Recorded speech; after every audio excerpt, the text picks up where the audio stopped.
I've got the sliding part, together now, all sanded. Now I need to attach the short frame members. So I'm going to install these with 3 screws. This part is thicker than this part, so I'm going to put the screws through from the inside out. And I'm going to put some glue in there. Now, you may have noticed I haven't glued a lot of the parts, except for the feet to the legs. In general, I tend not to glue things like this, but I have found that it's particularly important that you glue this, because some of the ones where I used to teach, because these things get carried by the top and people are pulling on the top and pushing on the top, this is a really important joint, and you can't get to it after the thing's all together. So I'm going to put three screws here and glue this so it's nice and strong, and then we'll start working on the rest of it. I've got the first frame members installed now, and note that the rabbet is on top, because this long frame member is going to sit on here and sit down over that. So we'll have one at the bottom, one at the top. This one will be at the top, bottom, top. Next thing I need to do is figure out, where these dados are going to go. And before I do that, I want to make sure that these sides are equal in distance. Theoretically they should be, but things get a little out of whack here. So I measured them a little bit ago, and they look pretty good. That one is 20 and 13/16, and that one is virtually identical. So this all came out pretty nicely. If they were different, and I have had them come out slightly different, then what I do in that situation is, let me say, in this situation, I'm going to put the outer part of these dados 20 and 13/16 apart for both of them. If the numbers were slightly different, I would average the two, take a number in the middle, and make that the distance between here and here. So that would mean one of these is going to get pulled in, the other one to get pushed out, and hopefully it all evens out. So I'm going to mark these, and then remember I still have my setup from before. I'll go ahead and cut the outside of the dado first, and using a stop to make sure I'm consistent, and then I'll start sneaking up on the inside of the dado until it fits down over these short frame members. So in my situation, I've got this centered now, so it's 9 and 9/16 there, and the same there. I'm going to maybe just move that just a touch. And so I'm going to put a mark here at the outside, and I'm going to put an X there so I know which side of the line to cut on. I'm set up now on the sled. So the stops, or the backer, is where it was. I've got a stop on my fence to limit how far out I go, and then I've got this stop to limit how far in I go. So what I'm going to do, I'm going to start with the outside mark.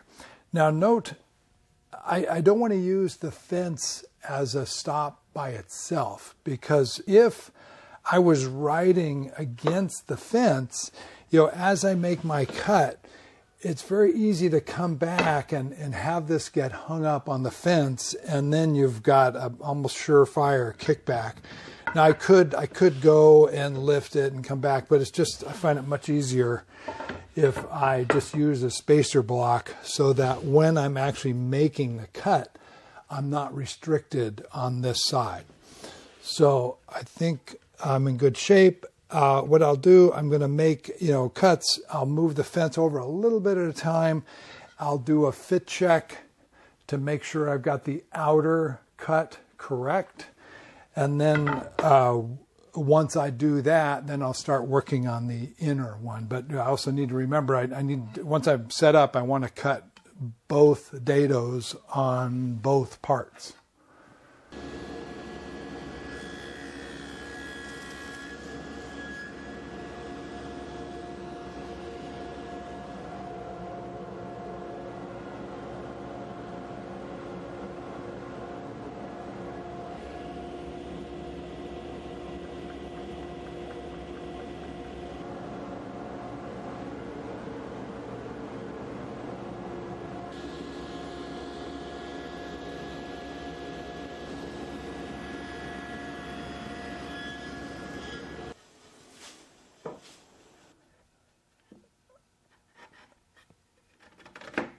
Okay, that fits nice. Those are nice and flush.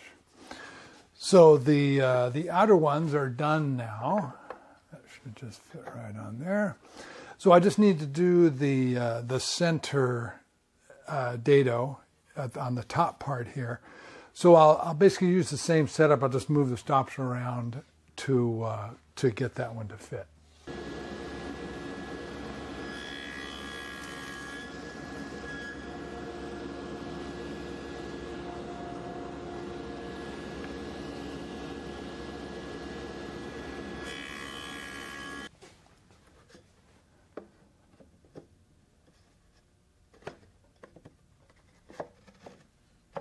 Oh, I just love this part of the process. It's kind of like putting a burr puzzle together. Okay, so the frame is done.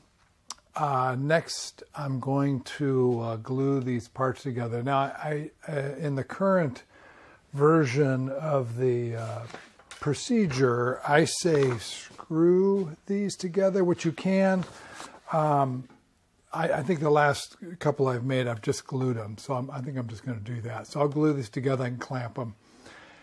The filler blocks need to go inside here. So you may remember, you know, I ran out of material of the maple. So I just cut one of these out of Douglas fir. Now you can see why. It's just going to go inside here and no one's ever going to see it. And that is it, except for the plywood top and bottom here. So that will be next after I get these glued up.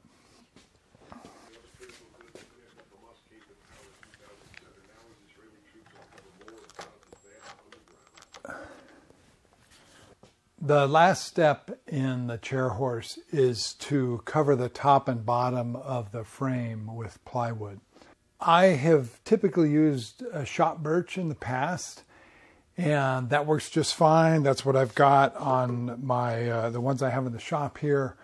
But it's not quite as durable as Baltic birch because the outer layer on shop birch is really thin. And in my shop, it's been fine, but in the school environment, they got pretty beat up. You know, the veneer got worn through or chipped off or whatever. So I'm using Baltic birch, one, because it's a little more durable. Two, it's all I really have that's available to me in the shop right now without going out and buying something. Now, I did have to kind of piece things together because I didn't have a full sheet. So on the bottom, you have to piece this together anyway. I've got a piece that fits in between the legs, and then I've got two other pieces that fit on the outside here. Everything is an 1/8 inch bigger overall, so a 1/16 is going to stick out all around, which will get trimmed off once it's all glued up. So the two end pieces are going to sit like this, and I'm going to create a notch here, which I've already got marked, and that will allow those to go together. On the top piece, I didn't have a piece that was 40 inches long, so I've actually glued together two pieces, and that should work fine. I just used my domino to create some mortise and tenons and glue that together. So I'll go ahead and cut the notches in here, and then we'll go ahead and glue this together.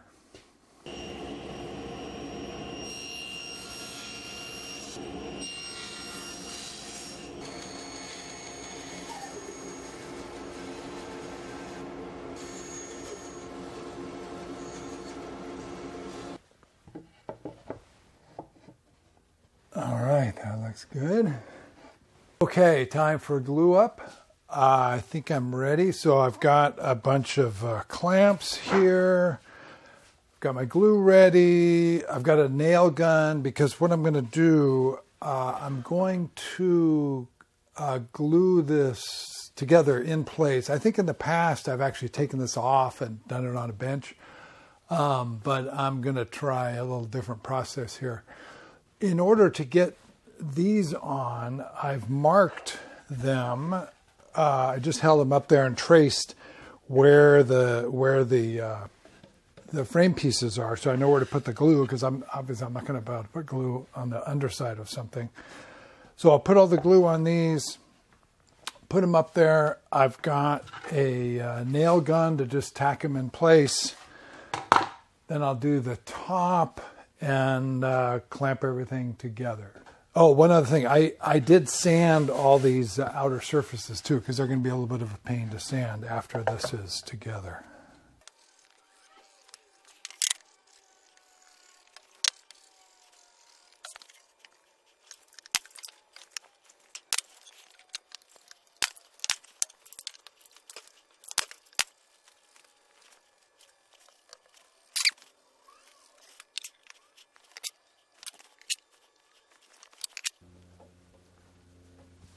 Okay, that went well. It looks good. We'll let that dry and then we'll flush trim all the edges. The glue is dry now on the top, and I've got about a 1/16 overlap all the way around, so I'm going to use a flush trim bit to trim that flush, and then I'll sand it.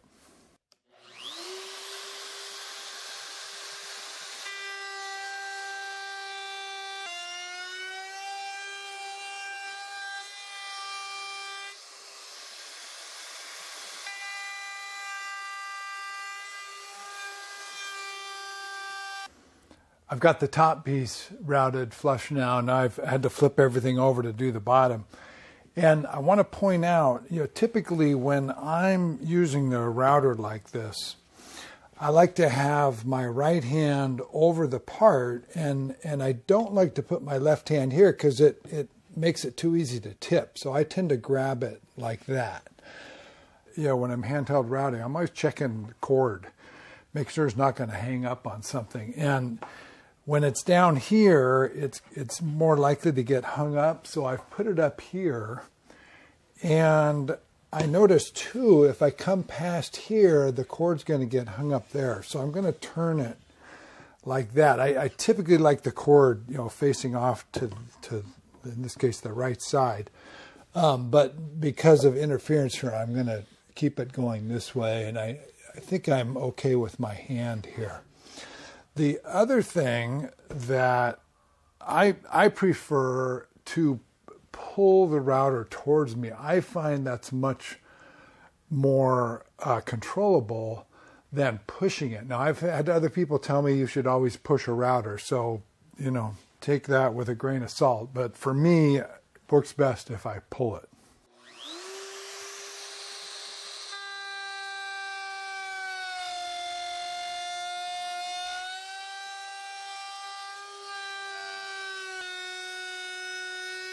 Okay, I've got everything flush trimmed now, and I want to sand everything flat. So the way I like to do this, which I seems kind of strange to some, but this belt sander works really well for this situation. So what I'm going to do is turn it on, and if I can look straight down here, I get a really good sense of where I'm at with it, and it's obviously it's pretty aggressive. So this end grain sticking out just a teeny bit. I got it pretty flush, but this will take care of it pretty quickly. Whereas if I used a random orbit sander, because the platen on that is soft, it kind of tends to round things a little bit. If I didn't have this, I'd probably sand this by hand with 80 or 100 grit to get it flat. But like I said, it's pretty flush. Now I don't use this very often, and years ago when I had my big shop, I bought you buy quantities of stuff. So unfortunately, these don't last a long time. I put these on, and every one of them broke immediately after I turned the thing on. So I'm hoping this one will last. It might break right in the middle of this. We'll see.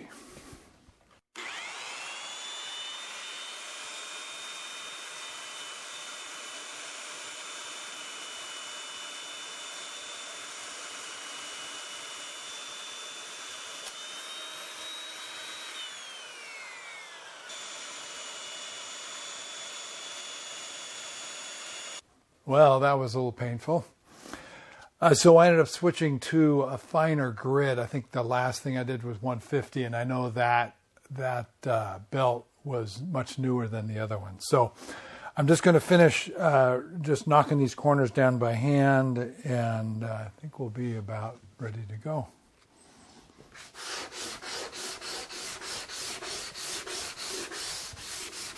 I'm finishing up the last few steps on the chair horse.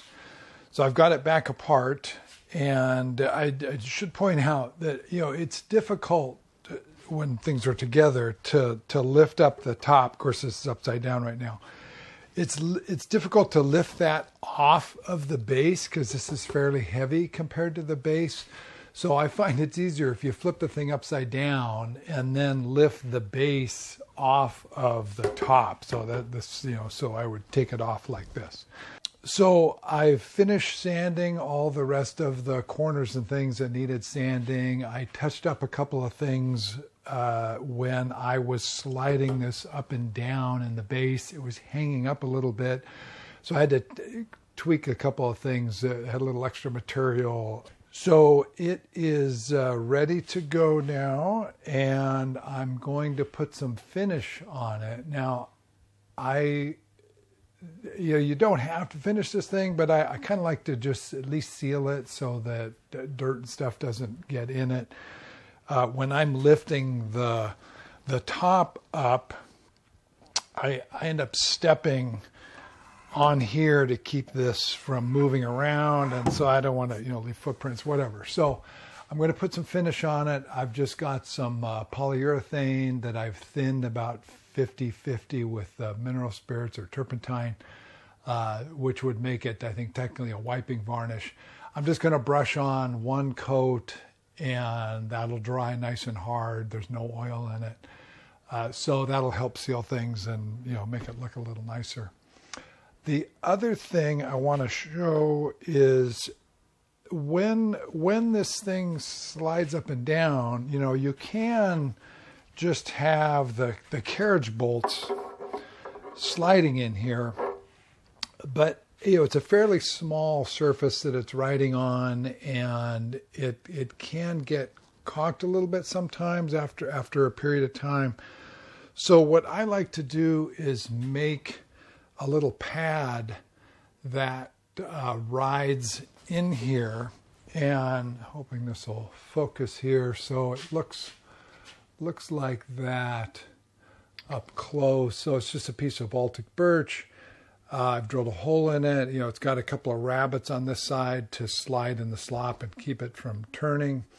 And then I've chiseled out a little square there so the carriage bolt fits inside there, and then it just seems to run a little more smoothly in there. And of course, I cut those rabbets so that this piece here fits nicely in there. So not required, but it just seems to work a little better like that. So I'm going to throw some finish on here. Now I'm not going to finish this, these three surfaces and the mating surfaces on the base. I don't want any finish in there. In fact, I actually put rubbed a little paraffin wax on there to make it work a little better.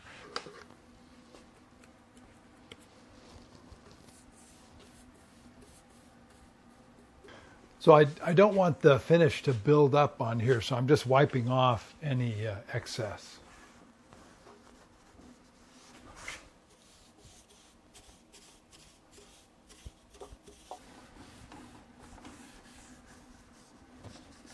Okay, so I've got all the finish on there now. I'm going to let that dry. A couple things, as I'm putting the finish on, remind me, soft maple is far more likely to be curly, have figure, than hard maple, and particularly the 4/4 piece that I purchased, which I wasn't even really paying attention, is pretty curly. So this has some nice figure on it in spots. The other thing aesthetically that I did not mention before is when I was choosing the parts for the frame, I chose to put the outer face that had the most quarter sawn figure. So, once again, not a big deal, but yeah, there's some nice ray flake in some of these parts. I figure as long as I have the option, I might as well choose the prettier side. So I'm going to let all this dry overnight, and then we'll put it together and finish up. And one more thing, as I'm cleaning up here, always be careful with rags that you've got, chemically drying finish on, this polyurethane varnish. The way I do it is I'm going to lay this out flat, maybe outside so it can totally dry, and then the day of a trash pickup, I'll throw it away then. Whatever you do, don't wad it up, throw it in a corner, or throw it in a trash can.